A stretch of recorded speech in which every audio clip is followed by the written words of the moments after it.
All right, welcome to another edition of Unfiltered with the Wise One. I am your host and delay with my co-host Noma Lizwe, and today we have Hello, hello, hello. a guest in the building, the Wise One, and AJamal Byndon, and he will be going over a plethora of topics that we will be covering, hopefully in a span of an hour.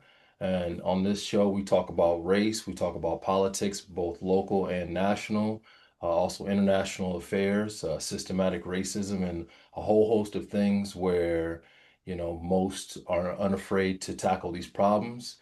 Hence the title of the show, Unfiltered, where the wise one will go ahead and give his takes on a whole variety of topics. So, first off, how you doing today, sir? Maintaining, just looking at the weather changing in our community up and down, just like people. Okay, right on, right on.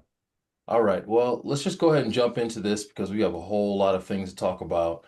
A lot of people may ask, has there really been any real progress when it comes to race relations in America?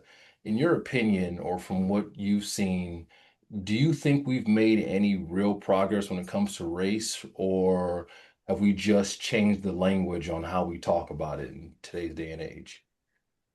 Well, I know I see people say that we've made some progress because look at some of the millionaires and places that people are high visibility. But the way you compare demographics of people who've done well is to take the composite of total group. So if you look in terms of African Americans' home ownership, unemployment level, incarceration rates, education, you name it, and you contrast it to the dominant group, which is the baseline, white folks, we have gone backwards. It's particularly in the last generation or so, where again there was this high level that we've gotten more places that. But again, as we go forward, white folks, the dominant group, have done much better. And so I hear people say, "Oh yeah, things are much better. We can get to go places I would go nowhere." I mean, at the end of the day, if you don't have the income level or the education level, or a disproportionate number of your people make a high percentage in the prisons, like in Nebraska penal complex or correction system, I do know that they have some great pictures out there on Facebook.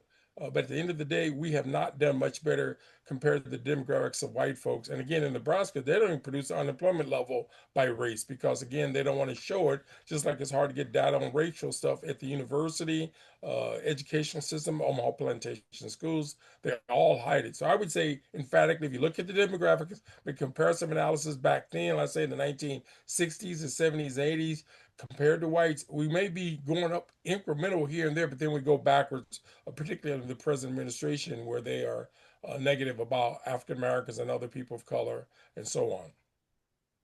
That's good. Some people may argue or say this is a two-way street here when it comes to race and bettering race relations. Now, do you think are we being honest about the internal challenges that we have within the Black community, or when it comes to racism and systematic racism and white supremacy, or do you think at this juncture in our plight as Black people, do you think we avoid these conversations? For the most part, we avoid them. It's obvious. I'll give you three quick examples. In the past week, there's been this big discussion about one of the local chicken-eating preachers who did a very poor eulogy of one of the parishioners. Again, I use that as an example. But again, that's the kind of news that we generate and deal with in our own internal structures. We have local newspaper that doesn't reflect and talk about current issues that deal with us here and there. And I think the other thing that's probably the most important thing is that we don't have enough people in our community who have enough intellectual wherewithal. We go to the library, book reading, you name it. And so if you have the leadership who are dumber than rocks, or they got their honorary degrees, or they got their little bogus degrees from these two-bit places where they don't have any high standards, we get what we get. So again, there's no excuse for us to be in this situation if we had the real people who are real quarterbacks and not these third string hang-ons and those opportunists or even the mouthpieces for the system. Because at the end of the day, African Americans, for the most part, who are not talking about betterment the group and talking about we and us collectively, then we're in the same quagmire, this same kind of cesspool, as I'll call it. But no, we're not having honest discussions because we're busy sitting up looking at sports all day. We're busy hanging out in churches where they don't teach you nothing. It's all a pie in the sky, you know. And at the end of the day, people sit in church all day and they get, again, what do you learn from that? It's all about repetition of the same old scriptures. The morality is not necessarily improved. So, as I'm saying, we're wasting a lot of time because we just doing the wrong things. Just like we have Juneteenth. What good is Juneteenth? That's a Texas holiday. Who gives a damn about when slavery ended on one day? I'm talking about slavery today. So again, it's just a silly stuff, and that's kind of stuff that I mean, I saw teams like funding us on. And so I'm just concerned that again, we just can't handle the truth as a group, and it's obvious. Mm. You mentioned the church, which will lead me to my next question here. Um, I want to get your opinion on the Black church. That has been vocalized that the Black church is one of the staples in the Black community, one of the strongholds of the Black community, especially when you go to more of the Bible Belt in the South, where it is just a really big part of one's day and one's week and one's lifestyle in general. I recently ran across a video of a woman who had a deceased family member, an older family member, and she was very upset. It was one of those cry for help videos where she said her family mother family member donated to the church for the entirety of her life, and then when she passed away, the church wanted the family to essentially pay for the funeral and essentially ask them for some money to be able to host it and whatnot. And she just thought, well, what was the point of them tithing and supporting the church all the time? So, not to get off track, but essentially, I want to know what is your opinion on the Black church? Is it really as a powerful as an institution as people claim? Does it keep us docile? Is it necessary? What is your opinion on the church? Well, it is an opinion. It's a fact. The church has done very little in social justice. After Martin Luther King died, they went downhill. I mean, again, it's a social event. And you go there to some, I ain't gonna mention the brother name from Africa, say, if you want to find a girlfriend or boyfriend, go to Salem's Lot. Again, these churches are nothing but just places where they sit up and hoop and holler. You come out with a headache. You probably need to take a pill if you go in there. But again, I'm not a good person to ask that question because I'm an atheist. I don't believe in white Jesus. I don't follow the religion.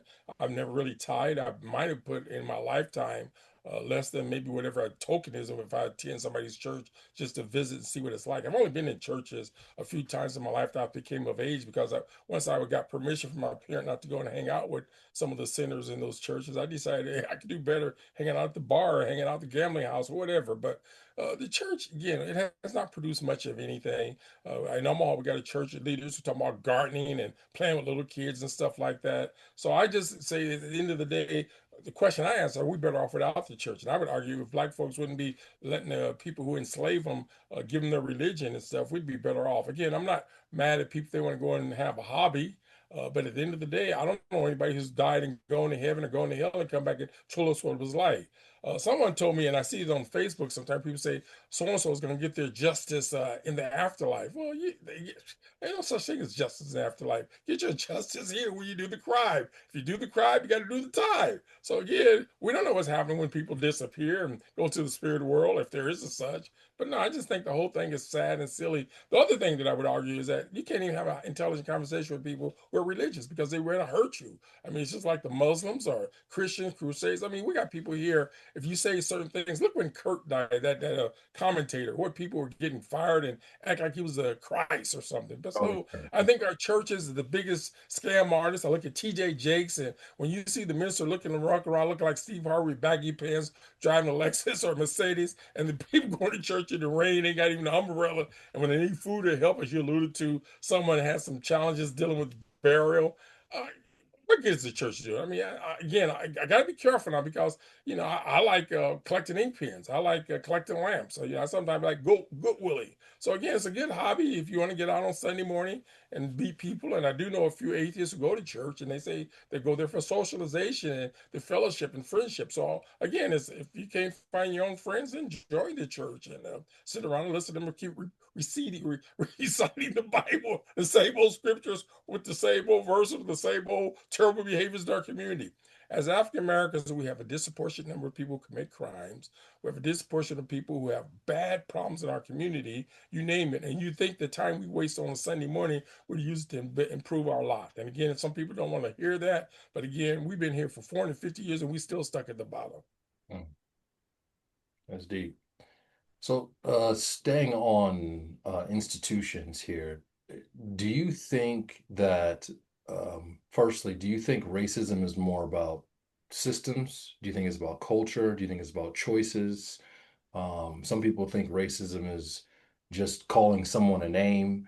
And the second part of that is, do you think that having a certain diversity of initiatives in certain institutions, whether it be the church, whether it be the schools or hospitals or whatnot, do you think they actually change outcomes, or do you think it's just more of a facade or a mirage, or it's kind of one of those things where it just looks good for a photo op? Or what is your opinion on that, or your Well, I wouldn't even call it opinion because you can just look at the demographics. I mean, all institutions are racist. It's inherently racism. This country is built on the backs of enslaved people. We have erased the history of many Africans walking around here who think they were born in Europe. And many of these handkerchief-head Negroes, when they get a chance to go overseas, they'll go anywhere but the continent. You see them going to France, and they'll go to Portugal, and they'll go to England. But again, how you think those?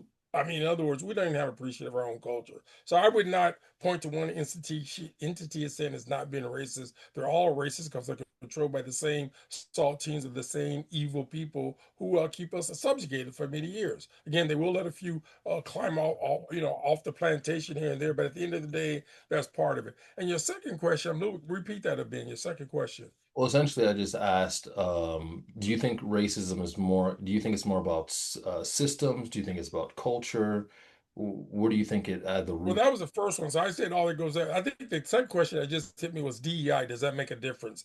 And I don't even like the term DEI, Like diversity, diversity initiative, equity, and equity. inclusion. Is that what that DEI stand That's for? yeah. So yeah, do you think that do you think that actually makes a difference in institutions when it comes to changing outcomes? I don't Or know. It's kind of do you think that it is just kind of for an appearance or a mirage? We're well. talking about DEI, right? Well, I'm Yeah, gonna ask another diversity question initiative. because that's so diversity, inclusion, inclusivity. My Equity. question is about that is right. So I think in general, the idea of it was we're 13% of the population. So supposedly the initial intent was to have 30% of every institution have that. So like, hey, we're in Nebraska, hey, we're in Idaho, whatever it is. It's like, hey, if you have an institution that's very large or small, whatever it is, if that's the population that's there, although we have 30% Black folks that are there, that should reflect in our hiring practices as well, right? So, um, educationally, or I guess like economically, you want to make sure that like, hey, we have that so I can see it. If you're a kid, hey, you're a teacher, we're in a school, we're able to understand, okay, I see 30% Black teachers, right? Because that's reflective in what we're doing. If I see it, I can believe it. Um, so just kind of go piggyback on what you're asking, um, Adila, is like, how would you is that helpful or is not helpful? And I feel like DEI has been the definition has been changed quite a bit, where it's like it's not what it's supposed to be in terms of like, hey, you're DI hires. Like, no, the idea is people are already, they're already educated, they already know what they're doing, they're already like, for this role. But how does that look like in terms of like, is it how are we looking at that? How are we framing that, if that makes sense?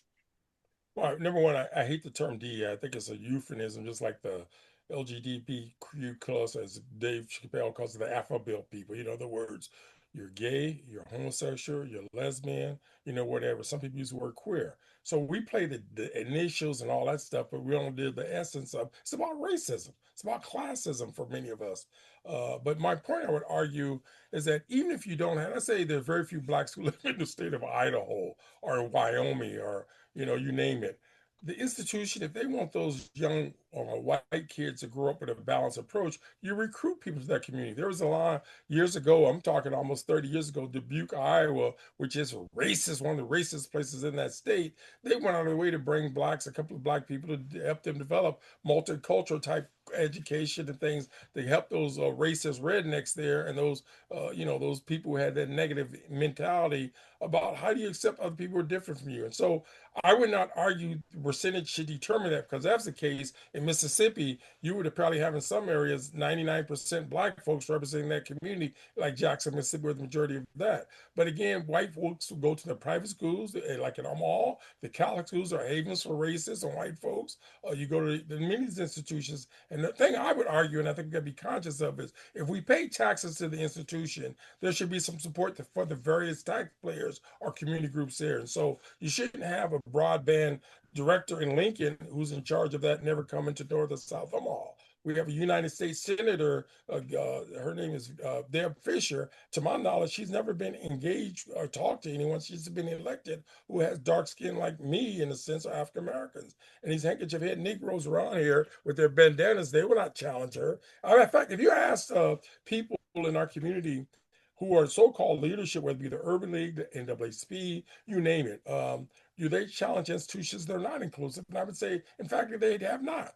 They just do the little window dressing stuff. But DEI was supposed to help balance the field. But again, the thing I would argue is that's what affirmative action is about. And they got us where we even afraid to use affirmative action when they've been using affirmative action for us when they put us in prison or when they make us go into the military and fight on the front lines in their bogus wars where they over being imperialistic in other people's country. We have no interest to be in other people's country setting up bases when we got so much poverty in this country. And again, most people don't know it. All the money that they've been sending Ukraine and Israel comes based on those are grants. But yet you can't get your grant, your Pell Grant forgiven. I mean, not grant, but your student loan forgiven. And one of those bombs could do a lot to build the hospitals and schools in our community. So we got a dysfunctional government. Congress is dysfunctional, as well as our Supreme Court, because again, they're not dealing with the balance of helping this community or this society, this nation to be balanced and fair. Hmm. How do you, I want to ask you this question, stemming on institutions. We see that it is a constant fight to preserve our culture, preserve our history. They're changing the word from slavery to indentured servants and just different terms where they're trying to dilute our history and what it really is. And you'll see the changing in the textbooks and almost saying that I've even heard some cases saying we volunteered and things of that nature, even especially deep in the South and in Florida and things of that nature, where they're just trying to rewrite and erase our history. Um, uh, Changing channels. The Black Studies Department is looks like it's dissolving and becoming more of just about um, electives and just select classes versus an actual degree that one can obtain and use that to teach or preserve our history and whatnot and keep it going forward. So what does this mean for the Black Studies Department out of the University of Nebraska Omaha here locally? What does that mean for the dissolving of the degree, and how or why did this actually happen? There's two questions here. One is the first question you raised about them rewriting our history. And again, one of the challenges I would say is that at some point, when do we write our own history? Again, one of the prolific writers in Nebraska is Adam Fletcher Sass. He has probably more articles and documentations of African American culture in North Omaha than all of what has been produced about Nebraska blacks, than all the Black studies professors in the history of Nebraska.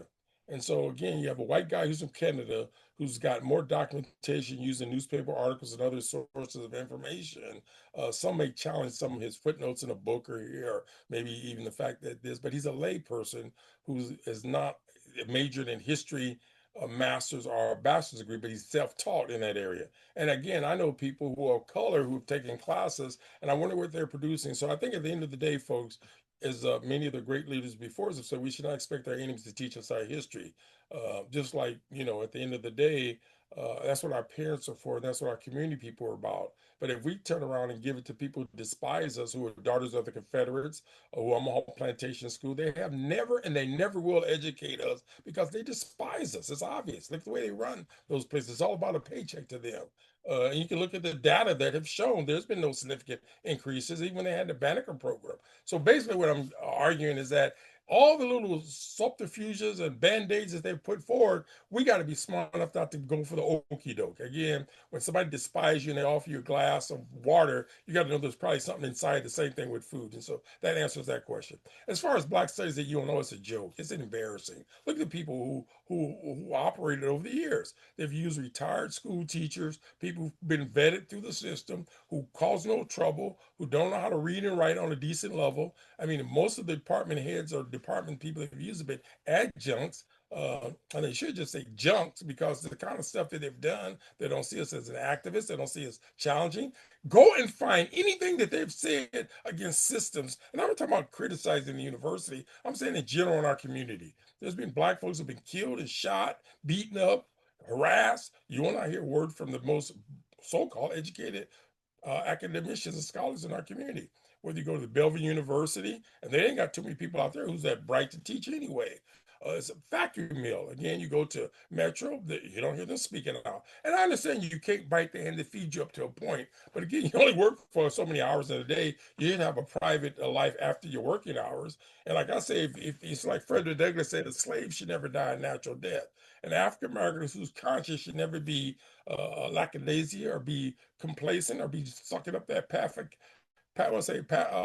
pathology of what you call pacification soup.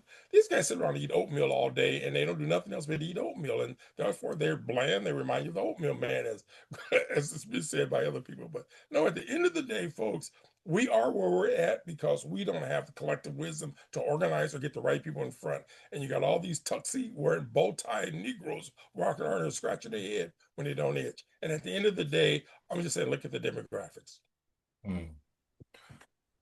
Do you think what do you think this stems from? Because is it fear-based? Do you think because when it comes to, let's say, Black people having a parade or an event or some sort of let's say a nightclub is closing down, for example. I have a bookstore here locally in Nebraska.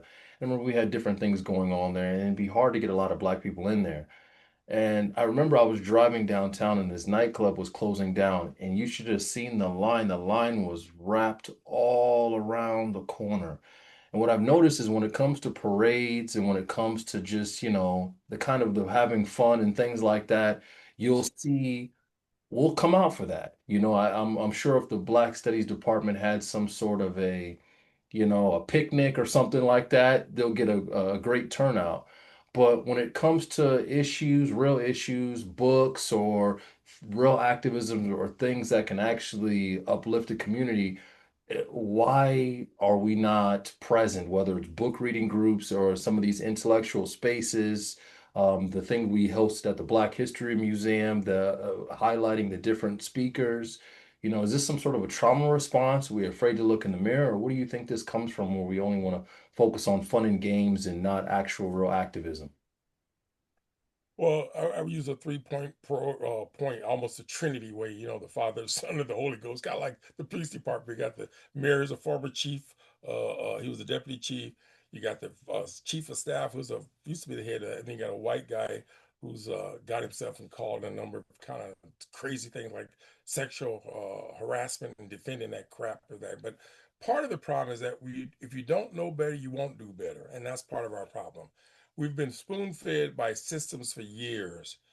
Because again, whenever you have something like 17,000 people showing up for a Bud Crawford parade, or you got Juneteenth, that's the biggest highlight where you get everybody show up.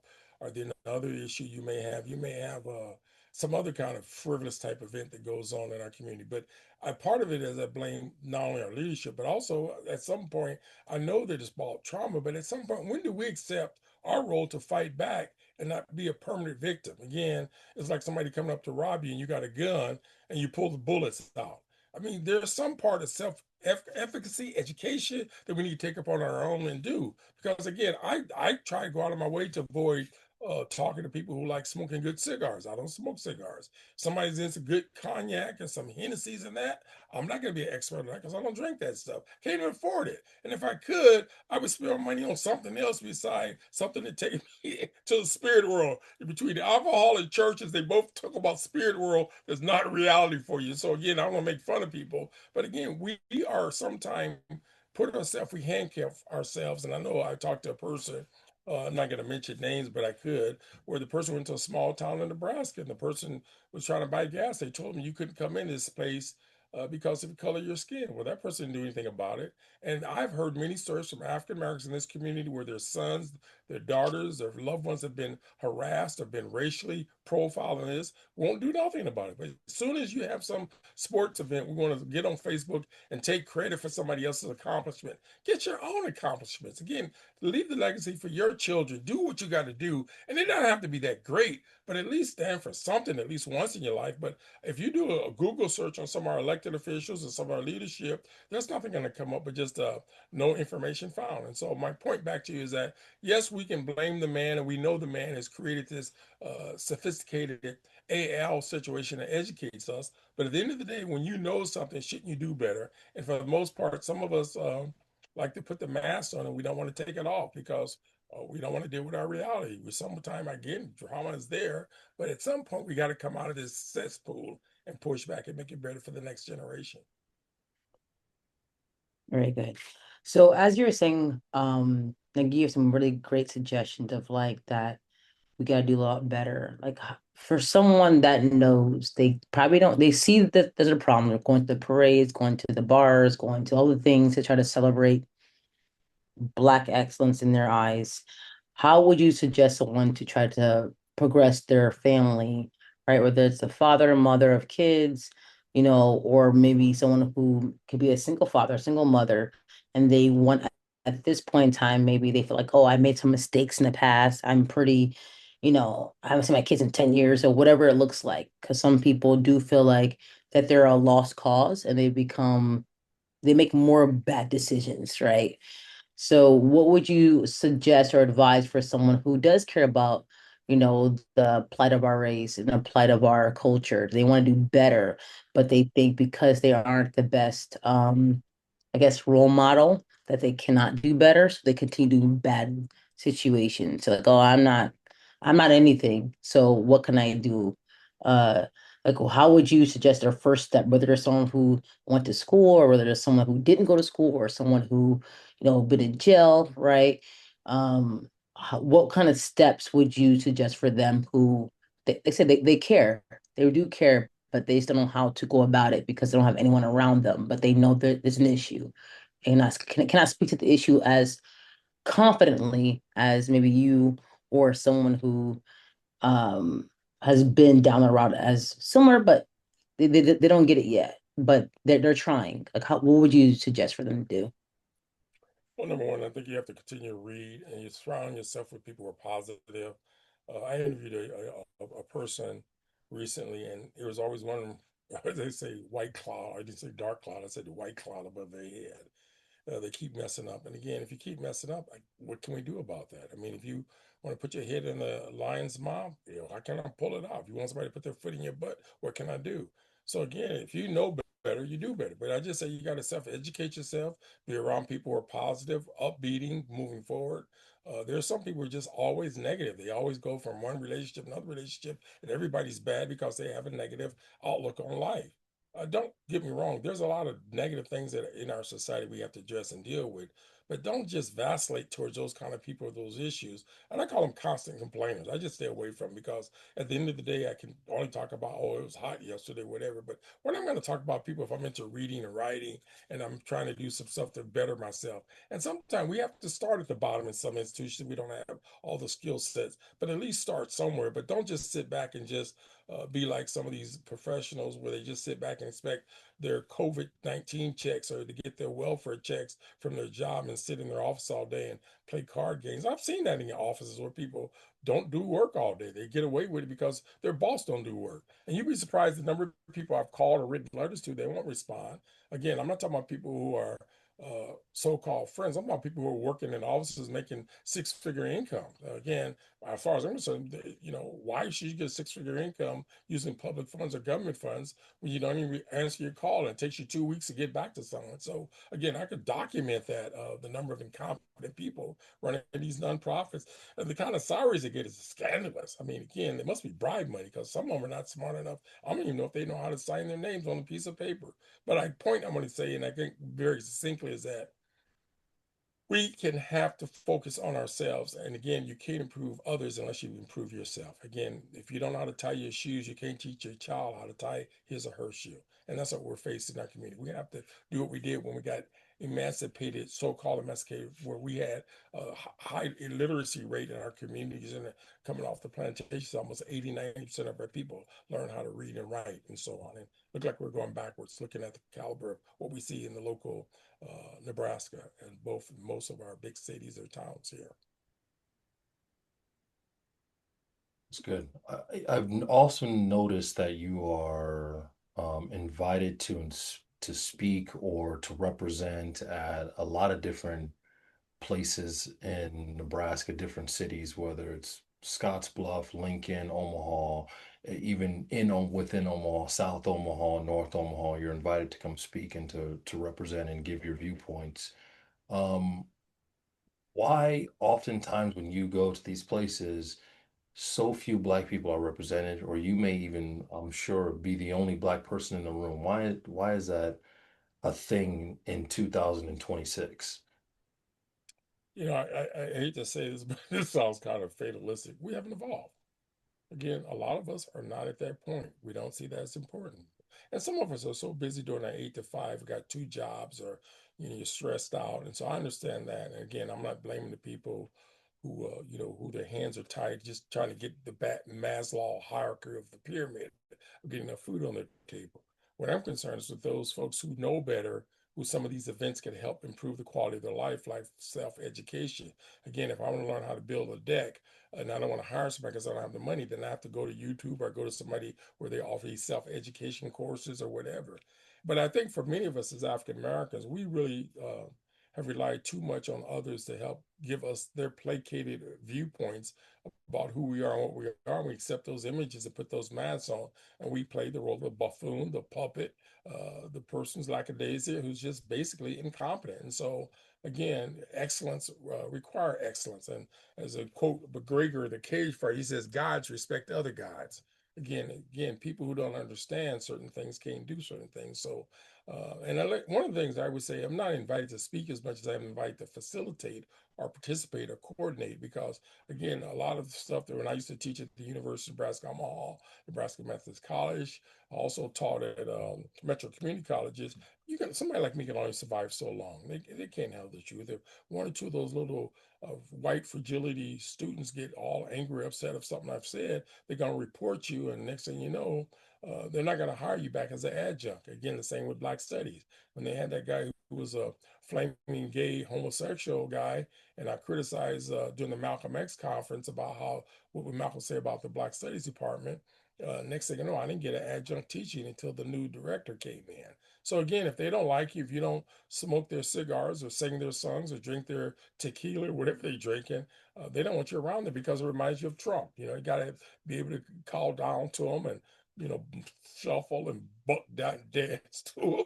If you don't do that and you're independent, they don't want you around them. And so that's when we got a bunch of like-minded, incompetent people walking around post-secondary education, not dealing with some serious stuff like France Fanon or Sojourner Truth, or you name it, Denmark Vesey, or even we talk about some of the Nkrumah stuff. They're not going to study that in these institutions. And the people who teach are going to teach that weak milk toast stuff that just doesn't do nothing for you. It's like eating marshmallows. No nutritional value. And that's what our systems are about. And so, again, I keep arguing the point that we have to start to look inside of ourselves, introspection, and say, hey, how can I improve myself? When we don't do it, then we're going to be stuck in this quagmire, this stagnation that we see in the United States. And many of us don't know how to push back at Trump. Trump can cuss us out to everything you want to say. You won't hear a word from him. Just recently, in the past few days, they came out that Cesar Chavez, one of the greatest Latino leaders, has inappropriate behavior with his Herta, Mrs. Herta, the author of civil rights at Mexican American. I see Kill Talk, Uncle Tom, Mexicans come out criticize him, but they won't say nothing about ICE. I mean, again, that man has been dead over 30 years. Again, what he did is terrible and bad. I don't say I'm condoning. I'm just saying, why is it you poking your head out when he's attacking another dead Hispanic, and you don't attack some of the stuff that's going on in this country today, or whether Hispanics or white people dealing with it? So I don't have time to even have a conversation of stupidity. Mm. Staying on the local side of things, it seems as though Omaha is still very racially segregated, has some of the highest racial segregation when it comes to housing, when it comes to schooling in the entire Midwest, let alone the Omaha public schools is just has not progressed in any way since, I've gone there and even before that. So, um, what is your take on that? And then also, when it comes to our local leaders, politicians, it seems like they are only concerned about photo ops and just re-election opportunities, maybe symbolic victories, things of that nature. Do you think our local politicians and leaders are actually addressing the racial inequality? Are they addressing it seriously, or are they just kind of managing the optics and the illusion of it? Well, I'm gonna quote somebody, an older person, told me this story one time. He says, "You can tell a lot about people who they hang out with or who they work for, and so on. Again, if they spend most of their time with other folks and not their constituents, then you get what you get." And I don't buy into the mentality that you have to live in a certain area of town to be constructive to help African Americans. You can live anywhere in the city, just like the Israelites can live anywhere they want to live and still contribute to their country or whatever they call a country or whatever it is.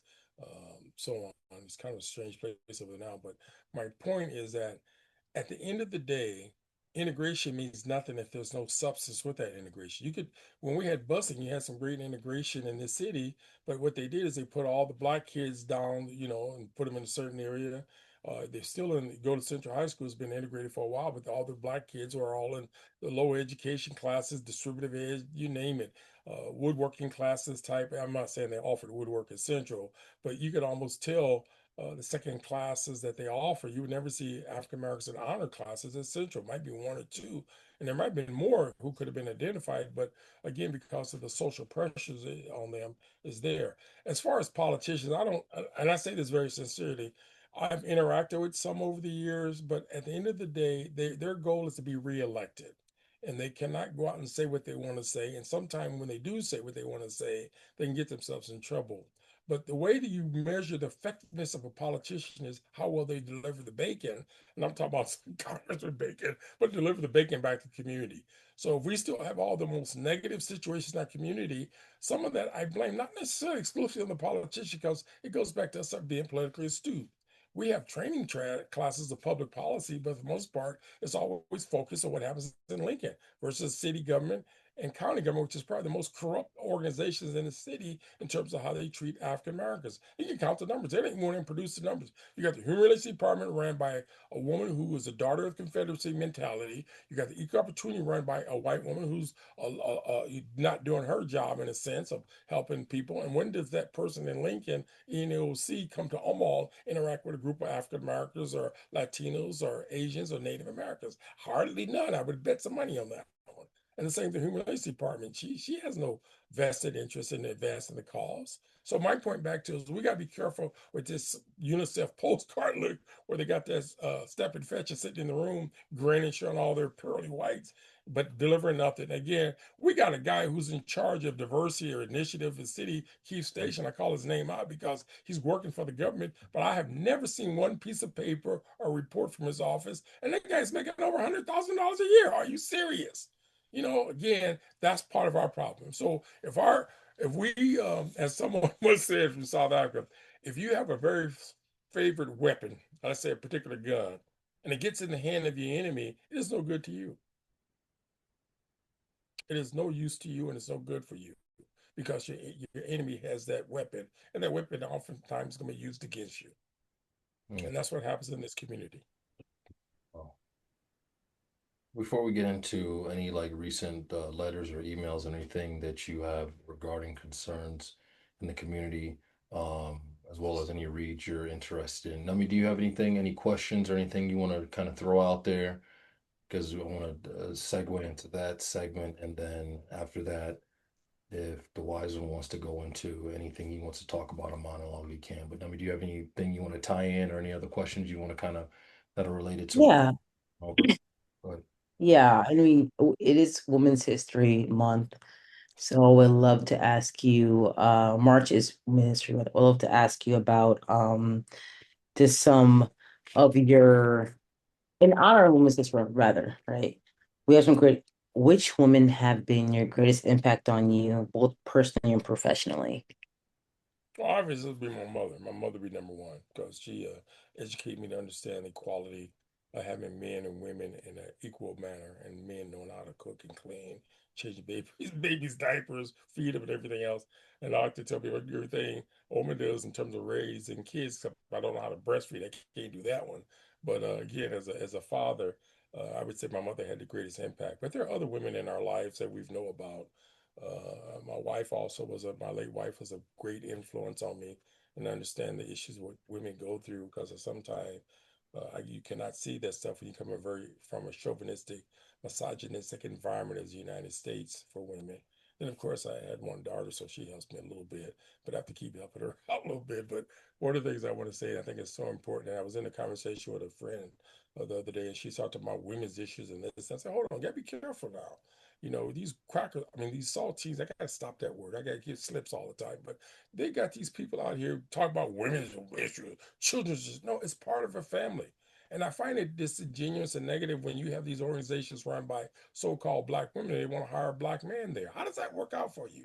We come from families, folks. And don't get me wrong, there's a 7% of our families are headed by single head of households. And some of these women have negative experience with men. And sometimes and some of these black men has been bonehead. We deal with them. Some are in prison.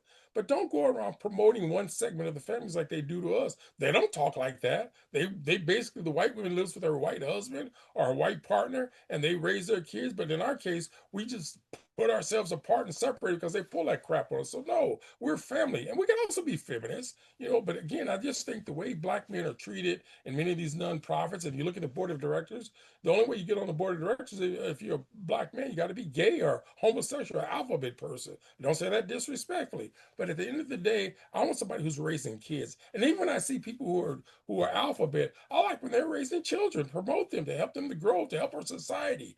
Again, you have a right not to bear children. I understand that. But talk about family and collectives, this extended family.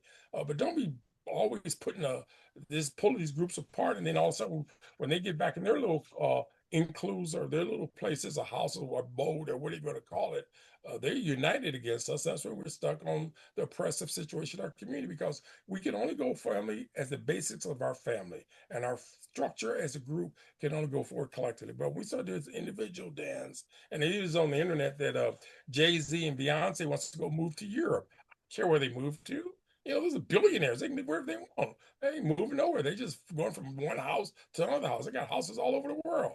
So it's none of my business on one level, but I am concerned when black folks get all hyped up and not learn how to collectively come together. And as Malcolm has said, I've said it many times, our biggest problem is disorganization, and we like cohesiveness to come together and work collectively as a group because we hate ourselves. We hate people who look like us, and it's obvious looking at this community and looking at this country.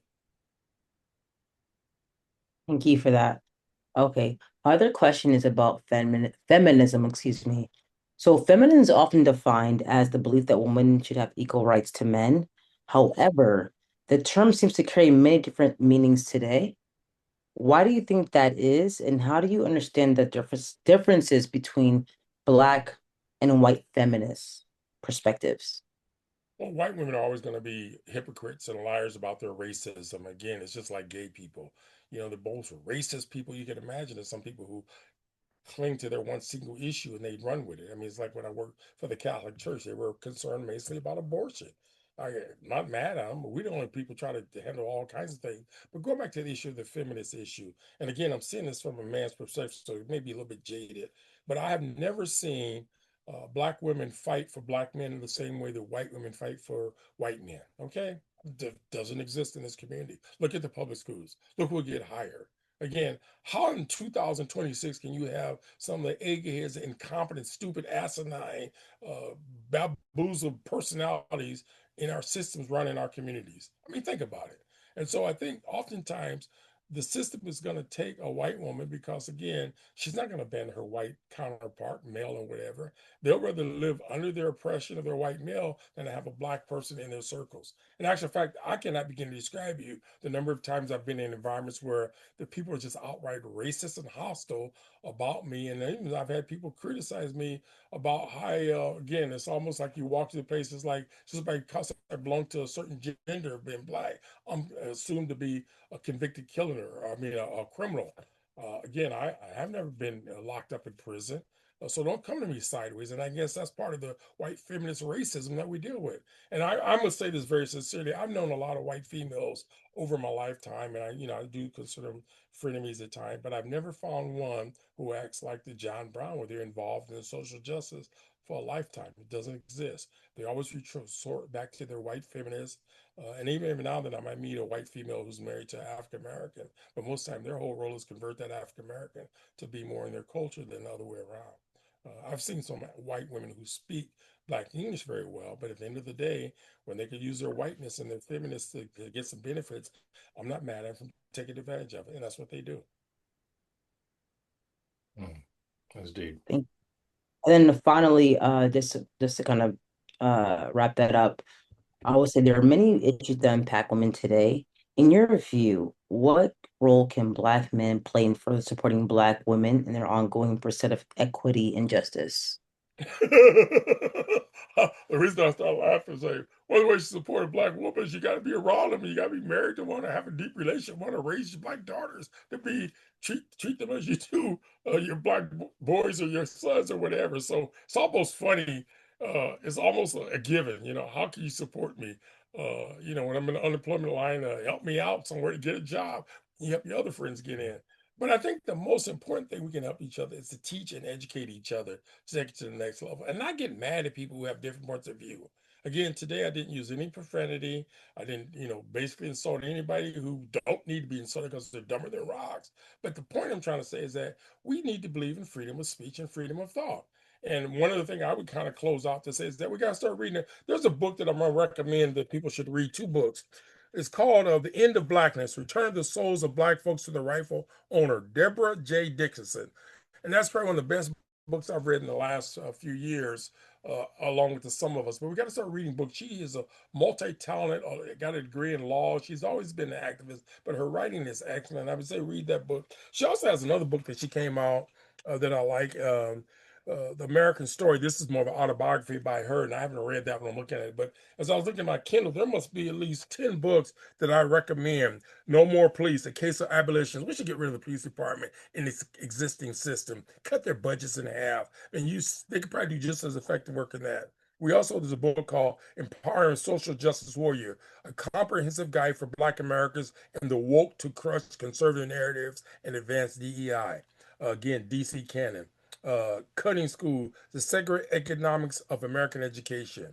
There's another book called The Fear of Too Much Justice, Race, Poverty, and Persistence Inequality in the Criminal Courts. Court system is the hurting system that gets us into the prison system. And so we got to start to self-educate ourselves reading, because none of these books will be used at the university or the colleges, because again, it is not their interest for us to be educated to have these conversations. Therefore, we don't have them. And so again, I think one of the best things that can help us is to avoid systems that brainwash and keep us locked in these quagmires that keep us producing this type of foolishness and stupidity that exists in our communities. And at some point, if we're afraid to call it for what it is, because I hear Negroes say, "Oh, they got crime in their neighborhood." Yeah, they got crime, all right. The crime that the judge let them get off. How can you have a system like the Douglas County Juvenile Justice DCYC, and where all the kids are black or brown? How does that work out? Okay, so again, I don't even want to have the conversation when we don't become with with a true narrative. As Malcolm X says, when your opponent is constantly winning, that means he's constantly cheating.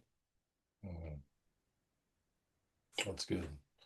Well, before we close out the show here, the last segment here, do you have any, since you've already mentioned your books, and that was going to be our next question, um, do you have any recent letters or emails or things you've sent out in regards to the community that you may want to share? And then also, any current issues, trending topics, or anything you want to speak about that's kind of, your monologue where you have the floor. Anything you want to just touch on that needs to have a spotlight?